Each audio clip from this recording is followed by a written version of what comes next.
मेरे मित्र माननीय सुरेश प्रभु, हमारी राष्ट्रीय उपाध्यक्षा नजमा जी, मेरी सहयोगी जनरल सेक्रेटरी राजस्थान की पूर्व मुख्यमंत्री माननीय वसुंधरा जी, हनुमंतराव जी, हमारे सेल के संयोजक श्रीराम जी और 21 राज्यों से आज इस कॉन्फ्रेंस में शामिल होने के लिए जो पानी के संबंधित विषय पर अध्ययन करने वाले सभी प्रमुख व्यक्ति जो इसमें रुचि लेते हैं, सभी भाई और बहनों, एक बहुत महत्वपूर्ण विषय पर हम लोग विचार कर रहे हैं और मुझे ऐसा लगता है कि आपके विचार और चिंतन से कुछ राज्यों में काम करने की दिशा हम सबको निश्चित रूप से मिलेगी। थोड़ा बाहर शांत रहिए प्लीज, वहां बोलिए ना, आप थोड़ा इधर सामने आ जाइए, इस साइड में आ जाइए, कुछ लोग जगह की कभी आप इधर खड़े हो जाइए, थोड़ा इधर से।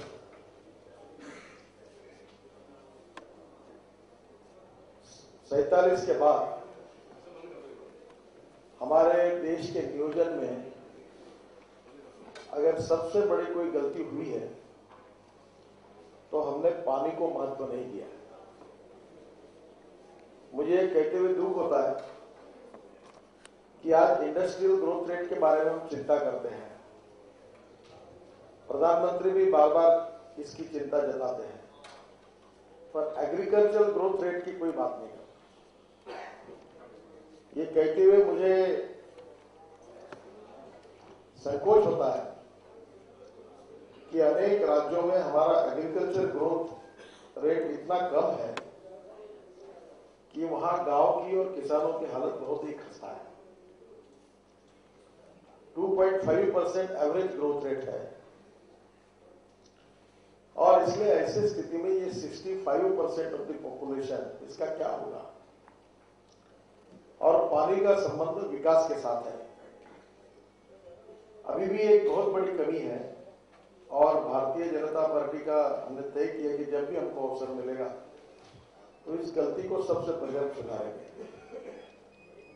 कि हमारा इरिगेशन, ये जो विषय है, ये स्टेट लिस्ट में है और सेंट्रल लिस्ट के न होने के कारण जो रिसोर्सेस है उसमें राज्यों में बहुत कमी है और जिसके कारण इरिगेशन को प्राथमिकता नहीं मिली और उसके कारण देश में कृषि का जो विकास जिस प्रकार से करना चाहिए हम नहीं कर सके, जिसके कारण गांवों से माइग्रेशन हुआ, शहरों के प्रॉब्लम निर्माण हुए और भूखमरी, बेरोजगारी, महंगाई, इन सब का कारण यही है कि हमने पानी के तरफ ध्यान नहीं दिया।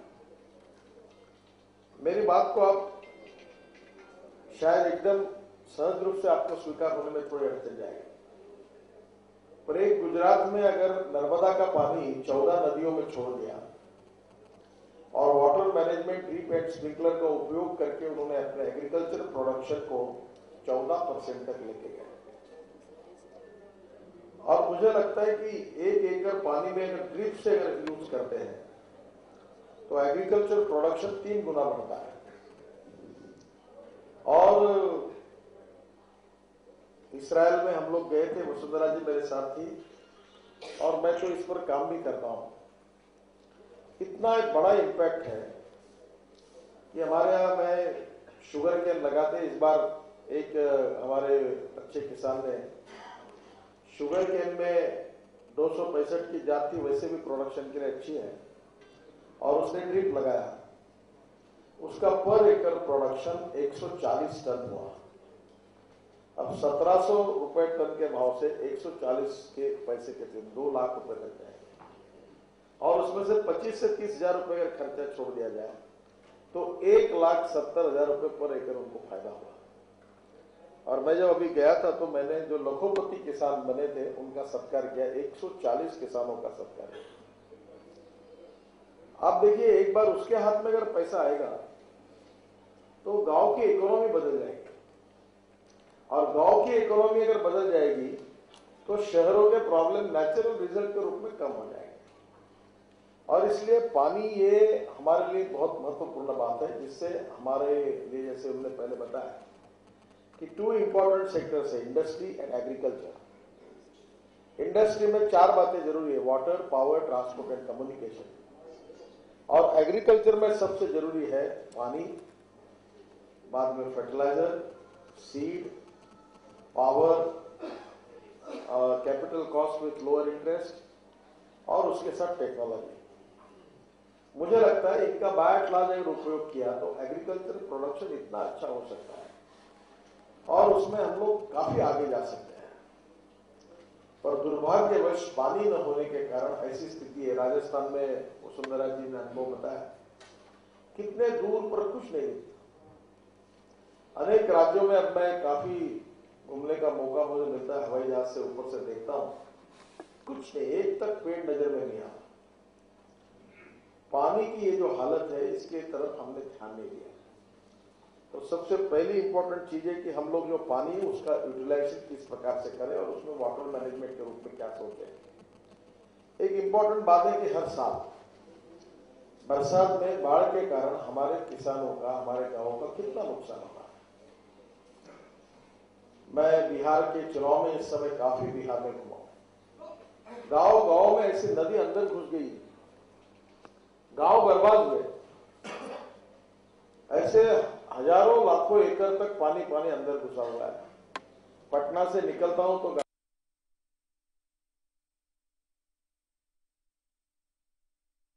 एक तरफ पानी है, ज्यादा पानी है, बाढ़ है, इसके कारण नुकसान हो रहा है, हमारा जीवन बर्बाद हो रहा है, और दूसरी ओर हमको पीने के लिए पानी नहीं है। और मुझे ऐसा लगता है कि ऐसी स्थिति में हमने इसके बारे में सोचकर इस समस्या का समाधान ढूंढना चाहिए।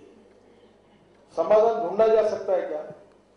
मुझे लगता है जा सकता है। If there is a will, there is a way, and if there is no will, there is only survey, discussion, seminar, committee, sub committee and research group. We need the people who can get things done. कोई कठिन नहीं है और इसमें पैसे की कोई कमी नहीं है। मैंने एक मॉडल तैयार, मैं पानी में ज्यादा एक्सपर्ट नहीं, ऊपर बिन पैसे से काम कैसे करना है इसमें मुझे काफी एक्सपर्टाइज है। कि मेरा प्रूवन ट्रैक है कि मैंने 5 करोड़ की इक्विटी पर 8,000 करोड़ के काम किए और 4,000 करोड़ कैपिटल मार्केट्स में खड़े किए। ये सत्य है। मैं पॉलिटिकल लीडर हूं, इसलिए कहीं आपको लगेगा कि ये कोई कादम्बरी की बात कर रहा है, इट्स पॉसिबल। ये भी गंगा कावेरी या रिवर कनेक्टिविटी प्रोजेक्ट को पैसा मिल सकता है, कोई कठिन नहीं है। इससे पैसा जनरेट हो सकता है, पैसा मिल सकता है। वो कैसा स्टील लेना, कैसे सीमेंट लेना, कैसी पॉलिसी बनाना, ये कोई कठिन नहीं है। प्रश्न ऐसा है, इसका हमने विचार नहीं किया है और इसलिए 2 बातों पर हमने सोचना चाहिए। पहले जो पानी है, उस पानी के कारण जो प्रलय हो रहा है उसको रोकने के लिए और उसका पॉजिटिव उपयोग करने के लिए हम किस प्रकार से काम कर रहे हैं। इसमें रिवर कनेक्टिविटी की बात आई है और इसके बारे में सुरेश प्रभु डिटेल में हमको बताएंगे। डॉक्टर अब्दुल कलाम साहब ने अपने विजन में कहा है कि अगर देश की तरक्की करनी है तो ये प्रोजेक्ट किसी भी हालत में हमने करना चाहिए। दुर्भाग्यवश सुरेश प्रभु मंत्री थे, अटल जी की सरकार थी, उन्होंने सोचा और उसके बाद में ये विषय को कहा कि भाई इसमें कोई ये असंभव है और इसको छोड़ दिया गया। पर मुझे लगता है ये असंभव नहीं है। अगर राज्यों में भी रिवर कनेक्टिविटी करने से जो इम्पैक्ट मिला है, जो गुजरात में मिला है, और अब नर्मदा का पानी मुझे लगता है राजस्थान के भी 2-3 जिलों में गया है कि जाने वाला है तो राजस्थान में भी वो पानी आगे जाएगा, मध्य प्रदेश में भी उसका फायदा हुआ है। उसके कारण बिजली भी तैयार हो रही, महाराष्ट्र को भी बिजली मिल रही है। तो मुझे लगता है कि ये इस विषय के आधार पर पहले जो स्टेट लेवल पर रिवर कनेक्टिविटी और ऑल इंडिया लेवल पर रिवर कनेक्टिविटी, उसके बारे में एक विजन और एक डॉक्यूमेंट तैयार करके उसकी दिशा निश्चित करने में हमारे सेल ने काम करना चाहिए, ऐसा मुझे उनसे प्राप्त है। दूसरी इंपॉर्टेंट बात जो है वाटर कंजर्वेशन। यहाँ बहुत से एक्सपर्ट है, राणा पुरकर जी आए, मैं भी उनको, वो भी काम कर रहे हैं, मैं भी इसमें काम करता हूँ। पहली बात है कि मैं केवल लीडर करके यहाँ नहीं बोल रहा हूँ, मैं भी एनजीओ जैसा किसानों में काम करता हूँ और मेरी पहली प्रायोरिटी मेरे ग्रामीण और एग्रीकल्चर सेक्टर के काम को और सेकंड प्रायोरिटी बीजेपी के अध्यक्ष करके है। मैं वहां काम लगातार करते रहता हूँ। बहुत सी ऐसी चीजें हैं कि जिसमें हम लोग ये जो पोल्यूशन हो रहा वाटर पोल्यूशन, इसको भी हम इन्वायरमेंट पॉइंट ऑफ व्यू किस प्रकार से रोके। कहीं इंडस्ट्री के कारण हो रहा है, केमिकल इंडस्ट्रीज के कारण हो रहा है, कहीं हमारे शहरों का गंदा पानी हम नदियों में छोड़कर नदियां समुद्र को खराब करें, उसके कारण प्रॉब्लम है। और दूसरा और एक अच्छा एस्पेक्ट है जो मैंने तेल अवीव में देखा, मैं वहां जाकर आया हूं। 1/3 of the water in Israel, तेल अवीव, वो समुद्र से रिसाइकलिंग करके वो वाटर उनको मिलता है। मैंने सोचा कि मुंबई में पानी का प्रॉब्लम है तो एक पुराने जहाज खरीदना और मुंबई के हर दिशा में वाटर रिसाइकलिंग की मशीनें लगाकर जहाज पर, जैसे मलबार हिल है तो इस साइड में लगाना, उधर थाना के तरफ लगाना, और वो पानी रिसाइकलिंग करके वहीं के लिए अगर एग्जिस्टिंग सिस्टम को जोड़ दिया तो मुंबई का पानी का प्रॉब्लम सॉल्व हो सकता है, क्योंकि water transport is a big problem. तो उसी दिशा से हम लोग वो टैंक में, जैसे मलबार हिल पर सबसे बड़ा टैंक है, तो वो पानी अगर डायरेक्ट मलबार हिल टैंक को अगर समुद्र से आकर रिसाइकलिंग करके वहां मिलता है, जो जहाज में मशीन बैठकर आएगा, तो ये इतना करने की जरूरत नहीं, क्योंकि डे बाय डे प्रॉब्लम और कठिन हो रहा है। और मुझे लगता है कि ऐसे अनेक पहलुओं पर विचार करने की आवश्यकता है। पानी को जीवन कहा है, और मुझे ऐसा लगता है कि ये जो जीवन है, ये भविष्य का जीवन हमारा समृद्ध और संपन्न करना है। हम अगर इंडस्ट्रियल ग्रोथ चाहते हैं, एग्रीकल्चर ग्रोथ चाहते हैं, हम शहरों की समस्या को सुलझाना चाहते हैं, तो प्रकृति का विचार करते हुए जो असंतुलन खड़ा हुआ है उसको अगर दूर करके, अगर इसके बारे में ठीक सोच के साथ अगर हमारी राज्य सरकार भी अच्छी तरीके से काम करती है, तो मुझे लगता है इसमें बहुत बदल हो सकता है। आखिर में मैं इतना ही कहूंगा कि हमने एक विजन डॉक्यूमेंट तैयार कर रहे हैं, इंडिया 2025। मेरा स्ट्रांग विश्वास है कि 21वीं सदी की राजनीति is politics for development and politics for progress है। अगर ये है तो हमारा पहला चैलेंज है poverty, eradication of poverty is a big challenge. दूसरा चैलेंज है इंक्रीज मोर एम्प्लॉयमेंट पोटेंशियल, और इसके लिए अगर हमको आगे जाना है तो हमको per capita income and GDP बढ़ाना पड़ेगा, और एग्रीकल्चर ग्रोथ रेट कम से कम 15 तक ले जाना पड़ेगा। जिस दिन इस देश में हर राज्य का एग्रीकल्चर ग्रोथ रेट 15% रहेगा, उस दिन दिल्ली से और मुंबई से लोग शहर की तरफ से गांव की तरफ जाने की शुरुआत करेंगे, और शहर में कोई झोपड़पट्टी नहीं। और मैं इसको कठिन नहीं मानता, ये हो सकता है। पैसे की कमी कहां है? हम तो यही कह रहे हैं कि जो विदेशी बैंकों में 22 लाख हजार करोड़ रुपए पड़े हैं, जो sale tax, excise, income tax, VAT, सब बेईमानी से पैसा जाकर वहां पड़ा, जब्त करो पैसा। 140 में से 117 देशों ने वो पैसा वापस लाया, रेटिफाई किए अपने लॉ यूनो के रेजोल्यूशन के बाद, और वो पैसा वापस लाया, गरीबों के लिए उपयोग में लाओ। ये जो वाटर के बड़े बड़े प्रोजेक्ट्स है, रिवर कनेक्टिविटी के, जिसमें बड़ी कैपिटल इन्वेस्टमेंट लगेगी, उसमें इसमें खर्चा किया जा सकता है। स्टील और सीमेंट, टोटल कंस्ट्रक्शन में 40% the cost of steel and cement है। मैं प्रभु जी को कह रहा था कि सरकार के पास रिजर्व है, ऑयल ओर है, चुनखड़ी है, उसकी क्या कॉस्ट निकाले, और वो कॉस्ट निकालकर कहीं वो 70,000 60,000 करोड़ आएगी। That is the capital of the government, और ज्वाइंट वेंचर करके देंगे लोगों को।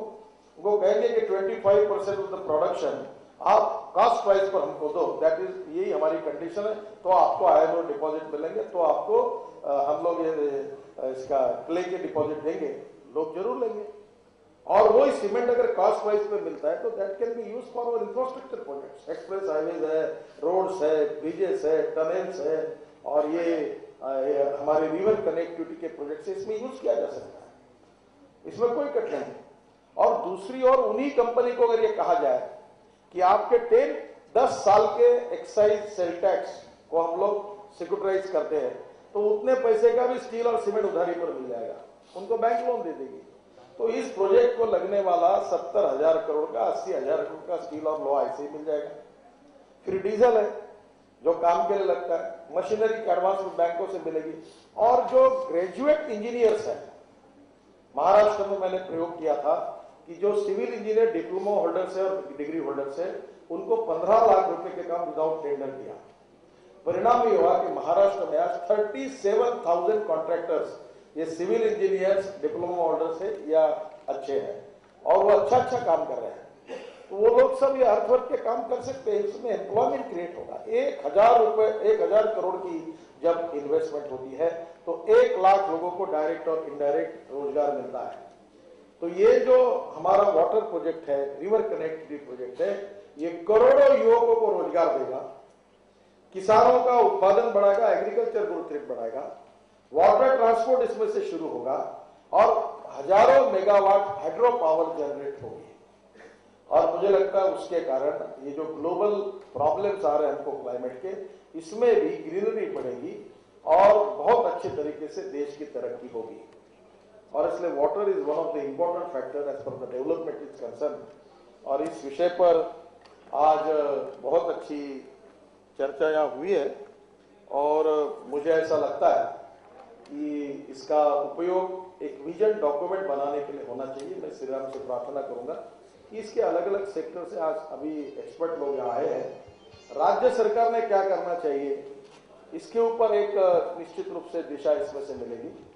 इसमें से फ्यूचर में केंद्र सरकार ने क्या करना चाहिए, मेरा विश्वास है एट एनी कॉस्ट जो स्थितियां बदल रही है कि नेक्स्ट दिल्ली की सरकार निश्चित रूप से एनडीए की रहेगी, बीजेपी की रहेगी।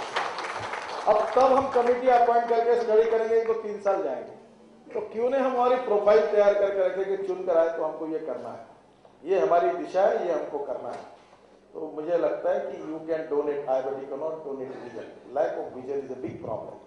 क्यों नहीं पानी के बारे में हमारा विजन डॉक्यूमेंट तैयार हो, ताकि राजस्थान में हम ये करें, उत्तर प्रदेश में हम ये करें, मध्य प्रदेश में ये करें। अगर वो तैयार होगा तो हम लोग देश की विकास की गति को एक्सेलरेट कर सकेंगे।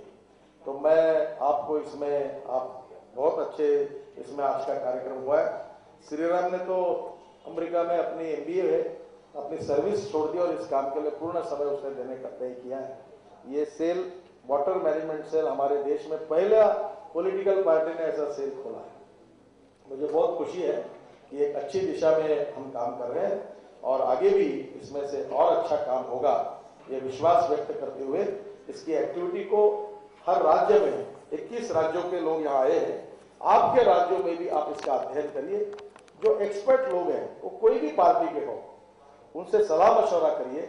आप आपके राज्य के पानी के दृष्टि से आप एक विजन डॉक्यूमेंट तैयार करिए, पूरे देश का और राज्यों का मिलाकर उसको इम्प्लीमेंट करके इस देश को सुजलाम सुफलाम करेंगे और दुनिया की सबसे समृद्ध और संपन्न ऐसा राष्ट्र करके निर्माण करेंगे और सोशो इकोनॉमिक इक्वेलिटी की ओर जाएंगे। जो आज डिस्क्रिमिनेशन है, जो गरीबी और धनवान के बीच में जो रेखा बढ़ रही है, उसको कम करके किसान गरीब, जो गांव गरीब मजदूर किसान, उसके कल्याण की योजना भी इससे कैसे होगी, इसका निश्चित रूप से दिशा देंगे। ऐसा विचार हम सब लोग करेंगे, यही आपसे प्रार्थना है। मुझे राष्ट्रपति जी को नॉर्थ ईस्ट का एक डेलीगेशन मिलना है, इसलिए मुझे आप सबके भाषण भी सुनने थे और मैं भी इस विषय में बड़ा इंटरेस्टेड हूँ, समझना चाहता था। पर उसके बाद मुझे पंडित भीमसेन जोशी जी के श्रद्धांजलि कार्यक्रम के लिए पूना जाने का है, इसलिए मैं यहाँ रह नहीं पा रहा हूँ। मैं आपकी क्षमा मांगता हूँ, पर इस कार्य को बहुत बहुत शुभकामनाएं और शुभेच्छाएं देता हूँ। नमस्कार।